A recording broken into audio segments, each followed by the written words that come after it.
안녕하세요. 안녕하세요, 여러분. 좋은 저녁입니다. кеш жарық.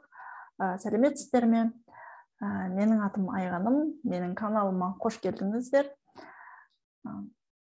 Бұл каналда біз корей тілін үйренеміз. Мен корей тілінен сабақ беремін, корей тілінің мұғалімі.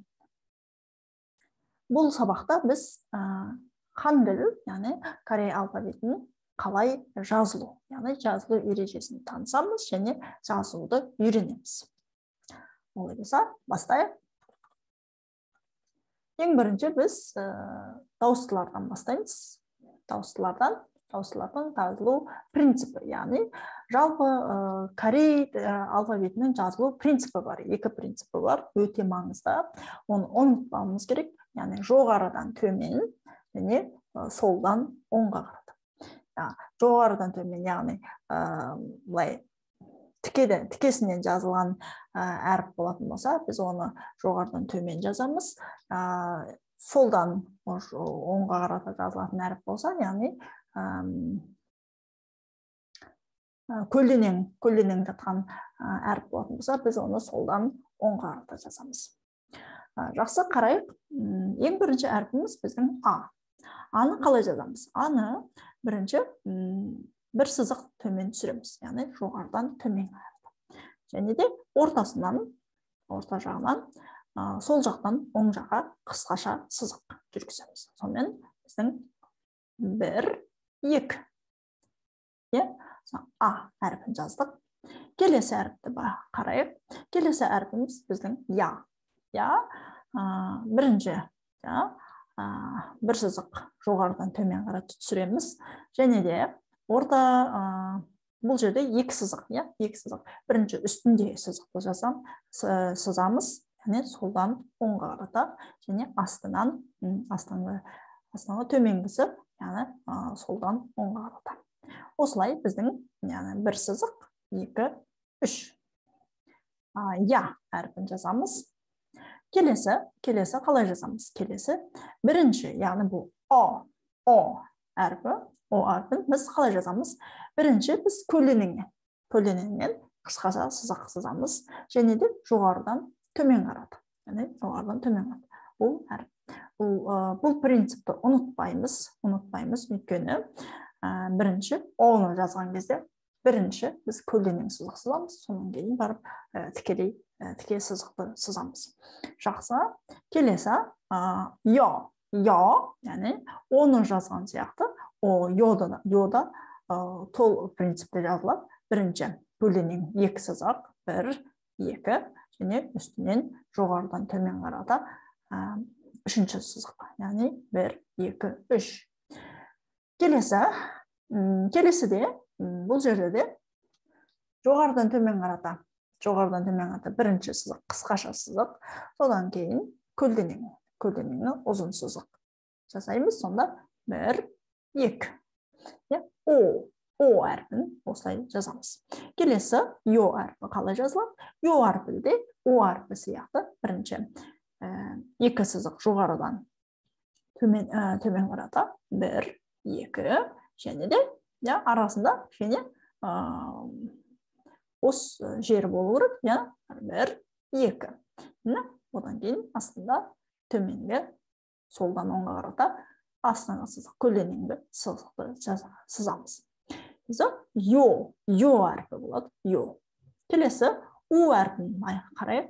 У әрпінде бірінші көлденеңнен бір сызық сызамыз. Сондықтан соның ортасынан екінші сызық жоғарыдан төменге қарата. У әрпіне жазылады. Келесі Ü әрпі. У әрпі, Ю әрпін қарайық. Ю әрпі, яғни У әрпін жазған сияқты принципте жазамыз. Бірінші көлденеңнен бір сызық, содан кейін астында төменгісінде жоғарыдан төмен қарата 1, 2. Келесі Ü әрпі көлденең бір сызық. Келесі И әрпі жоғарыдан төмен қарата бір сызық сызылады. А, Я, О, Йо, О, Ю, У, Ю, И. Осылай біз дауысты дыбыстарды, моң дауысты дыбыстарды жазып үйрендік. Келесі дауыссыз дыбыстардың қалай жазылуын қарайық. Дауыссыз дыбыстарды қалай жазамыз? 자음, 자음 어떻게 쓸까요? 자, 자음은 бірінші бір сызық, яғни бір сызықпен солдан оңға қарата және сразу одан кейін төмен қарата, жоғарыдан төмен қарата түсіреміз. Бұл к әрпі, киок әрпін осылай жазамыз. Киок әрпін екі түрде жазуға болады, екі варианты бар. Бірінші вариантында біз бір ғана 190 градуста, бір, екі, екіншісінде сәл көлденең, қиғаш сызамыз. Бір, екі. Бір дегенде бұлай осылай жазылады. Келесі ниын, әрпі де жаңағы к әрпі сияқты бірден, жоғарыдан төмен қарата, төменнен солдан оңға қарата. Бір, бір рет бұлай жүріп өтесіз. Ниын, тигіт әрпін. Сначала алдымен жоғарыда сызық, одан кейін төменгі. Ниын әрпін сызған сияқты, осылай жоғарыдан төмен қарата, солдан оңға қарата. Тигіт әрпін осылай сызамыз. Рил әрпі біраз қиындау. Рил әрпін бірінші киок сызғандай, бір, екі төмен түсеміз. Одан кейін көлденеңнен бір сызық жүріледі. Үшінші ниынды жазғандай, сызғандай, бір, екі. Үшпен осымен бітеді. Бір, екі, үш. Рил, рил. Мим қалай жазылады? Мим, киок жазғандай. Бірінші burada жоғарыдан төмен қарата.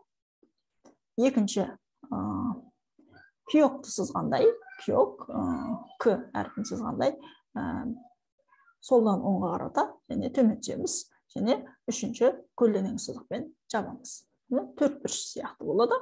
Мим, келесі пип, п әрпі.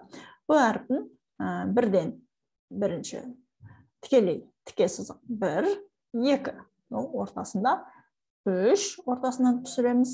Және де төртінші сызықпен закрываем, жабамыз. Келесі счет әрпін қалай жазамыз? Счет әрпін burada көлденең қиғаштау, тіке болмайды. Қиғаш сол жақта. Біз қанша айттық, сол жақтан. Қандай әріпті жасақ та біз сол жақтан бастаймыз. Сол жақтан бір сызық, және сәл төменірек, төмен жағынан бір сызық жүргіземіз. Бір, екі. Дөңгелекті қалай сызамыз? Яғни дөңгелек иың әрпі. Иың сол жақтан, дөңгелекті сол жақтан сызамыз. Бір, келесі жет әрпін қалай сызамыз? Жет әрпіні бірінші көлденеңе сызық, одан кейін счетті сызғандай, бір сол жағынан, содан оң жағынан. Тағы бір вариант, келесі нұсқасы бар. Бір, киок сызғандай сызамыз, содан кейін көлденеңнен екінші сызық. Хиет қысқа көлденең бір сызық, одан сәл ұзынырек бір сызық, және де мынау иыңды жазаламыз. Яғни осылай сол жақтан жазылуы керек. Мен киок, ниын, тигіт, рил, мим, пип, счет, иың, жет, хит. Келесі әріптерді қарайық. Келесі бізде придыхательный, яғни лепті дауыссыздар. К-ны біз қалай жазамыз? К, яғни біз киокты жазғандай. Бірінші киокты былай жүргіземіз. Сонан кейін ортасынан бір көлденең сызық жүргіземіз. Сонымен к әрпі. К әрпі екі нұсқасы бар. Біреуі 90 градуста, біресі көлденең қиғаш сызықта жаза білесіңдер. Кімге қалай олайлы ол жазалады. Келесі т, тиет әрпі. К, ки, кия, т, тиет. Тиет әрпін бірінші үстіңгі солдан оң қарата сызық жүргіземіз. Содан кейін ортасынан ұмытпаймыз. Ортасынан екінші сызық, және үшінші сызықпен жабамыз. Дейінмен жабамыз. Келесі пип. Пип бірінші үстіне көлденең сызық. Содан кейін екі тікелей сызық, тіке сызық, бір, екі арасына жер қалдырамыз. Және де төртінші сызықпен жабамыз. Яғни төртінші сызық астынан сызамыз. Келесі чит кішкене сызықшаға солдан оң қарата ұмытпаймыз. Келесі екінші сызық солдан оң қарата көлденеңнен, және де үшінші шиотты сызғандай сол жақтан бір сызық, оң жақтан бір сызық. Оның да екінші нұсқасы бар. Бұл да қысқаша. Содан кейін киот жазғандай бір екі да осыны өткіземіз, және үшінші көлденеңнен бір сызық. Үшінші сызық осыны бітеді. К, ки, т, тит, п, пип, ч, чи. Осылай біз дауыссыз дыбыстармен, дауысты дыбыстармен, дауыссыз дыбыстардың жазылуын үйрендік. Бір қайталап өтеміз. А, я, о, yo, о, yo, у, и, ю. Келесі дауыссыздар. К, киок, н, нейін, т, тиет, тигіт, р, рил, м, миім, п, пиіп, с, шиет, и, ың, иың, ч, чиет, х, хиет. Келесі к, киік, т, тиет, п, пиіп, ч, чиет. Осылай біз дауысты дыбыстармен дауыссыз дыбыстарды жазылуын үйрендік. Бүгінгі сабағымыз осымен аяқталады. 오늘의 수업은 여기까지 하고요. жазылу, корей тілінің, корей әріптерінің жазылу ережесін ұмытпаймыз. Жоғарыдан төмен қарата, солдан оң қарата. Осы ережені ұмытпай, осы ережені сақтап жазатын болсаңыз, сіз корей тіл әріптерін тез жазып үйренесіз. 안녕히 계세요.